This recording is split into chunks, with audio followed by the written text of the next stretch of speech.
स्वागत है आप सभी का हमारी एक और नई वीडियो में। तो आज हम बात करने वाले हैं ताजमहल के रहस्यों के बारे में। तो दोस्तों, क्या आप जानते हैं कि ताजमहल को बनाने वाले मजदूर शाहजहां से नाराज हो गए और इस भव्य मकबरे में एक गलती छोड़ दी थी।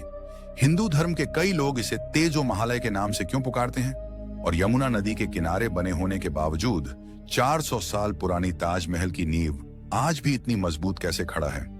आज के इस वीडियो में हम दुनिया में प्यार के प्रतीक ताजमहल से जुड़े कुछ ऐसी ही दिलचस्प रहस्य से पर्दा उठाएंगे जिनके बारे में जानकर आपके रोंगटे खड़े हो जाएंगे। तो पूरा वीडियो जरूर देखिएगा दोस्तों। जनवरी 1632 में ताजमहल का निर्माण कार्य शुरू हुआ। वर्ष 1653 में यह पूरी तरह से बनकर तैयार हो गया था। कहा जाता है कि ताजमहल बनाने में शाहजहां ने उस वक्त 680 करोड़ खर्च किए थे, जिससे उनके शाही खजानों के भंडार खाली हो गए थे। वहीं इस खूबसूरत इमारत को बनाने में 20,000 मजदूरों ने 21 साल तक दिन रात काम किया था। कई पुरातत्व विशेषज्ञों ने ताजमहल पर काफी शोध की है और उनका मानना है कि ताजमहल जितना ऊंचा है, धरती के अंदर उतनी ही गहराई तक बनाया गया है। और ताजमहल के नीचे दर्जनों गुप्त कमरे हैं, जिनके साथ कई ऐसे रास्ते बने हुए हैं जहां से होते हुए शाहजहां किले से बाहर निकलते थे। लेकिन ताजमहल के रहस्यमय तख्न की तरह उन रास्तों को भी शाहजहां के समय से ही बंद करवा दिया गया था। साथ ही इस भव्य अजूबे में 22 ऐसे कमरे हैं जिन्हें जानबूझकर बंद कर दिया गया है। तो उन कमरों के पीछे क्या है? क्या ताजमहल हिंदू मंदिर के तर्ज पर बनाया गया है? और क्यों मुमताज महल को 3 बार दफनाया गया था? और जानेंगे ताजमहल बनाने वाले 2 लाख मजदूरों के हाथ काटने के आदेश के पीछे की कहानी क्या है। इन सभी पहेलियों को सुलझाने से पहले आइए इतिहास के पन्नों में दर्ज ताजमहल बनाने के पीछे की कहानी जानते हैं। तो कहा जाता है कि 16वीं सदी में मुगल शासक शाहजहां ने अपनी बीवी मुमताज महल से बेपनाह प्यार किया। मुमताज न सिर्फ बला की खूबसूरत थी, बल्कि वह शाहजहां को भी राजपाट से लेकर सभी महत्वपूर्ण निर्णय लेने में सहायता करती थी।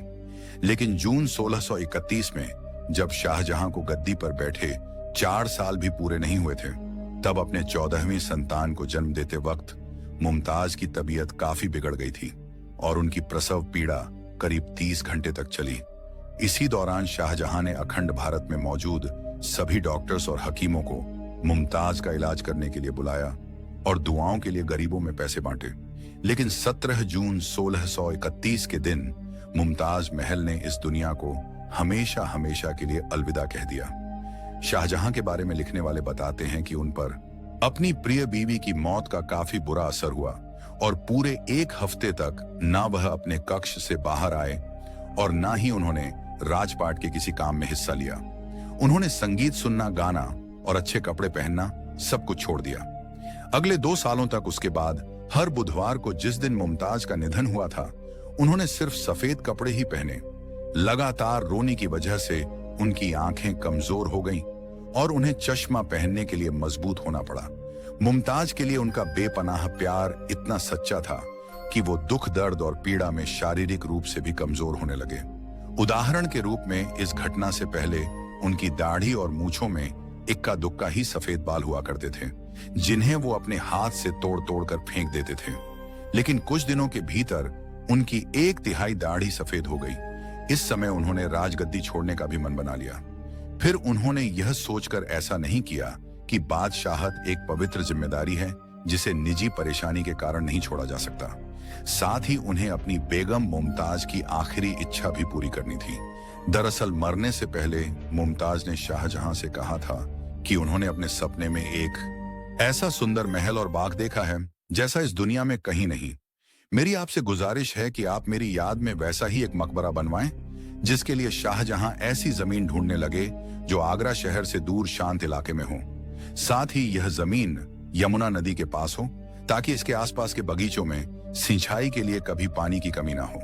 और यह ताजमहल इतना बड़ा हो कि वह शाहजहां के आगरा के किले से दिखाई दे सके।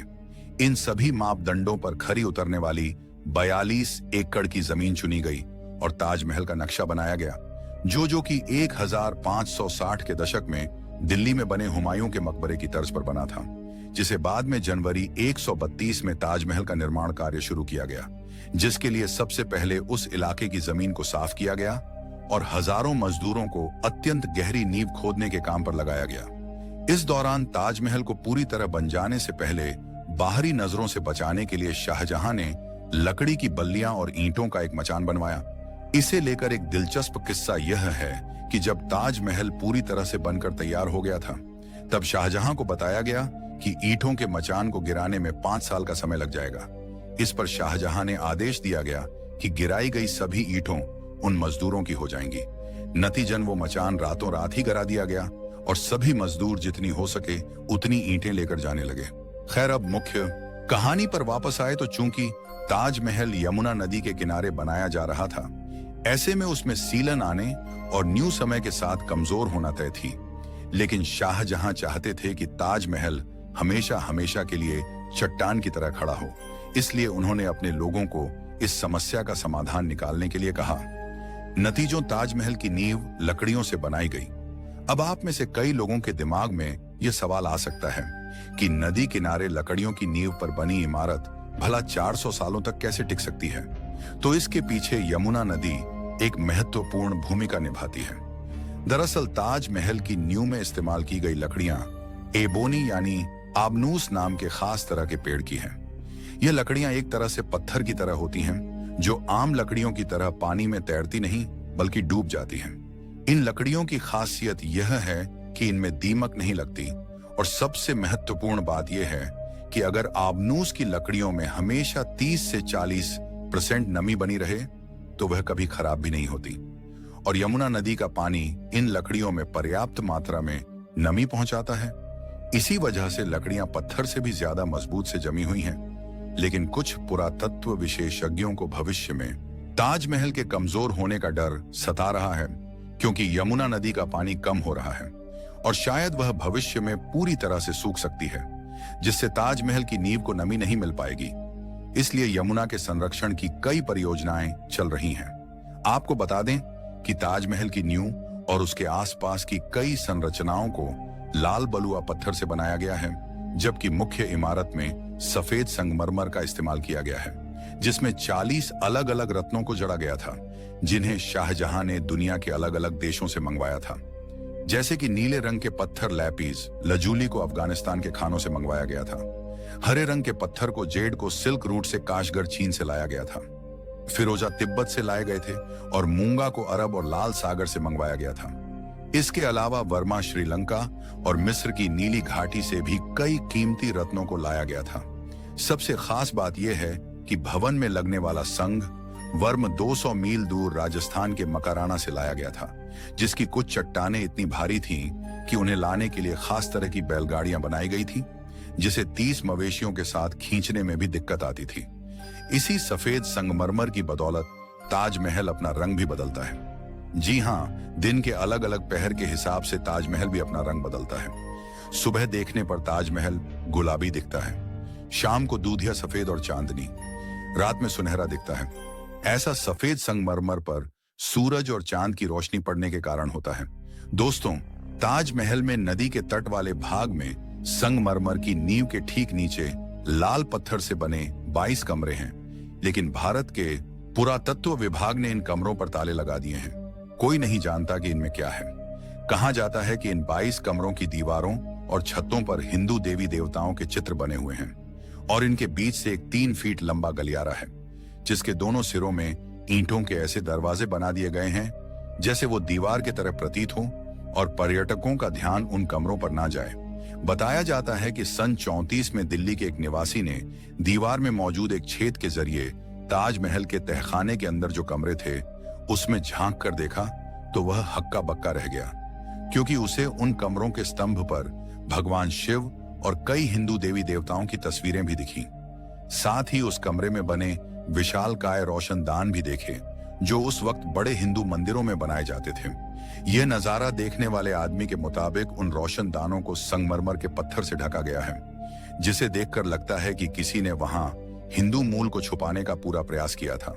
वहां स्थानीय लोगों का यह भी मानना है कि ताजमहल पहले भगवान शिव का भव्य मंदिर था, जो तेजो महालय नाम से प्रसिद्ध था, और उसकी छत से टपकने वाला पानी शिवजी के शिवलिंग पर बूंद बूंद करके टपकता था। इस मंदिर को समुद्रगुप्त ने बनवाया था, लेकिन फिर मुगलों ने भारत पर कब्जा किया और करीब 36,000 हिंदू मंदिर तबाह कर दिए और कुछ मंदिरों में कुछ थोड़ी बहुत फेरबदल करके उन्हें अपने धार्मिक स्थलों में बदल दिया और ताजमहल को भी उन्हीं में से एक माना जाता है। लेकिन इन बातों में कितनी सच्चाई है वह कह पाना मुश्किल है। ताजमहल निर्माण से जुड़ी एक कहानी यह भी है कि जब शाहजहां ने सभी मजदूरों के हाथ काटे जाने की घोषणा की ताकि वह कोई और ऐसी इमारत ना बना सके, तो मजदूरों ने इसकी छत पर एक छेद छोड़ दिया ताकि शाहजहां का खूबसूरत सपना पूरा ना हो सके।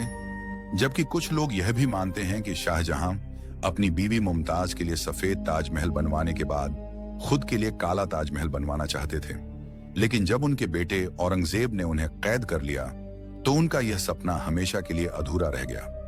ताजमहल की चारों तरफ 130 फीट ऊंचे 4 स्तंभ बने हुए हैं और जब आप इन्हें दूर से देखेंगे तो पाएंगे कि ये मीनारें 90 डिग्री पर नहीं खड़ी हैं, बल्कि थोड़ी सी बाहर की तरफ झुकी हैं। ऐसा इसलिए क्योंकि अगर कभी तीव्रता से भूकंप आए तो यह मीनारें टूटकर बाहर की तरफ गिर जाएंगी और मुख्य इमारत को खरूज तक नहीं आएगी, जो इसे प्राचीन आर्किटेक्चर का बेहतरीन नमूना बनाता है। अगर आपको ताजमहल की यह रहस्यमय कहानी पसंद आई है तो वीडियो को लाइक करें,